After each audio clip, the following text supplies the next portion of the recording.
श्रीमद्भगवत गीता 5वां अध्याय। श्री ओम नमो भगवते वासुदेवाय वासुदेव विश्वेश्वराय आदि पुरुष अपरंपारले पुरुषाय नमः।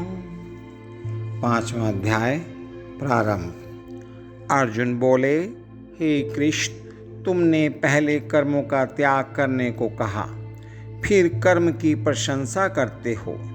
इन दोनों में जो अधिक हितकर है वह एक बात निश्चय करके बतलाओ। श्री कृष्ण जी बोले, कर्मों का त्याग और कर्मों का करना ये दोनों ही मोक्ष देने वाले हैं, परंतु इन दोनों में कर्म त्याग से कर्म योग हितकर है।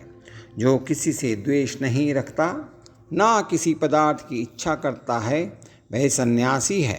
ऐसा पुरुष संसार के बंधनों से छूट जाता है। सांख्य और योग को मूर्ख लोग ही पृथक पृथक कहते हैं, पंडित नहीं कहते। जो इन दोनों में से एक में भी अच्छी तरह स्थित हो जाता है, उसको दोनों फल प्राप्त होते हैं। ज्ञानी योगियों को जो स्थान मिलता है वही कर्म योगियों को प्राप्त होते हैं। ज्ञान योग व कर्म योग एक ही हैं। कर्म योग के बिना संन्यास का प्राप्त होना दुष्कर है। कर्म करने वाले मुनिजन को ब्रह्म प्राप्त होने में विलंब नहीं लगता। कर्म योग युक्त शुद्ध अंतःकरण वाला, मन तथा इंद्रियों को जीतने वाला, संपूर्ण प्राणियों में अपनी आत्मा को देखने वाला, कर्म करता हुआ भी कर्म फल से लिप्त नहीं होता। योग युक्त तत्ववेत्ता पुरुष देखते हैं, सुनते हैं, स्पर्श करते हैं, सूंघते हैं, खाते हैं, चलते हैं, श्वास लेते हैं, तो भी यह नहीं मानते कि मैं कुछ नहीं करता। वे बोलते हैं, त्यागते हैं, ग्रहण करते हैं, परंतु यही मानते हैं कि मैं कुछ नहीं करता, और यह मन में धारण करते हैं कि इंद्रियां ही अपने अपने विषयों में बरतती हैं।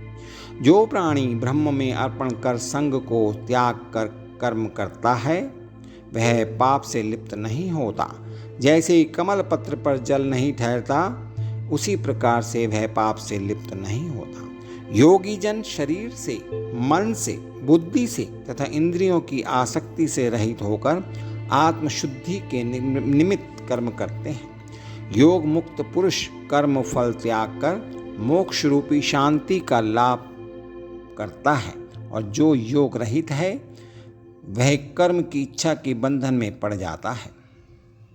सब कार्यों को मन से त्याग करके प्राणी इस वन द्वार इंद्रियों की देह रूपी पुरी में ना कुछ करता है, ना करता हुआ आनंद पूर्वक रहता है।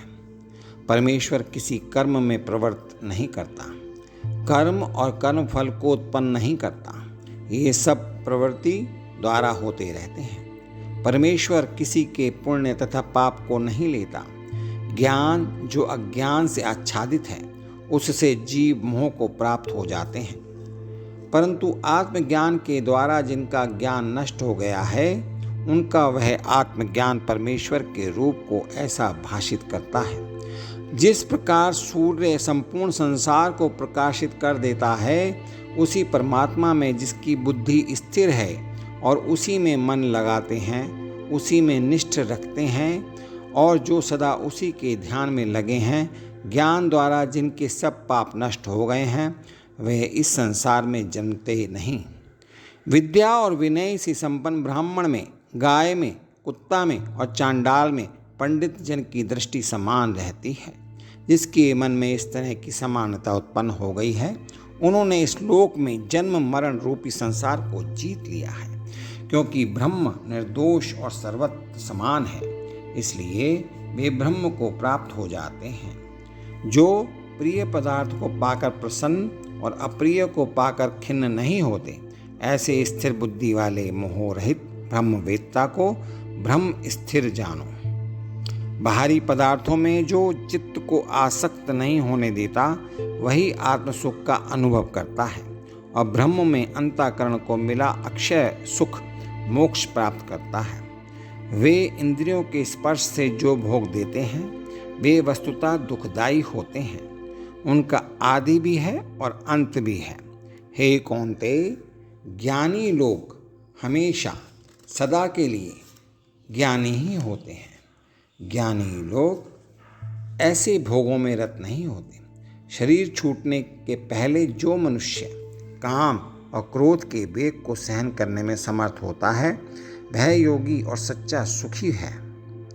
जो योगी आत्म सुख से सुखी, अंतरात्मा के आनंद से आनंदित और अंतर ज्योति से ही प्रकाशित है वह ब्रह्म रूप होकर ब्रह्म निर्वाण मोक्ष को प्राप्त होता है। पाप जिसके नष्ट हो गए हैं, कुबुद्धि दूर हो गई, मन को जिसने वश में कर लिया है, जीव मात्र का जो हित चाहते हैं ऐसे योगी को ब्रह्म निर्वाण प्राप्त होता है। काम तथा क्रोध जिनमें नहीं है, मन के वेग को जिसने रोक लिया है ऐसे आत्मज्ञानी योगियों को ब्रह्म निर्वाण सहज ही प्राप्त होता है। बाहरी पदार्थों के संयोग से अलग रहकर दोनों भौहों के बीच में दृष्टि लगाकर नासिका के भीतर चलने वाले प्राण अपान वायु को सम करके इंद्रियां, मन और बुद्धि को वश में करके इच्छा, भय तथा क्रोध को त्याग मोक्ष की इच्छा करने वाले योगी जीवन मुक्त हैं। जो मुझको सब यज्ञों और तपों का भोक्ता, संपूर्ण लोकों का स्वामी और सब प्राणियों का मित्र जानते हैं उन्हीं को शांति प्राप्त होती है।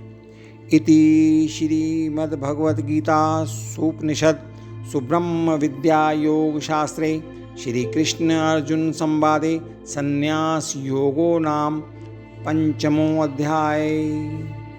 श्री ओम नमो भगवते वासुदेवाय वासुदेव विश्वेश्वराय आदि पुरुष परंपारलेख पुरुषाय नमः।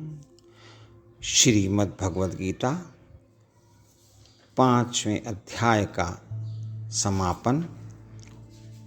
ओम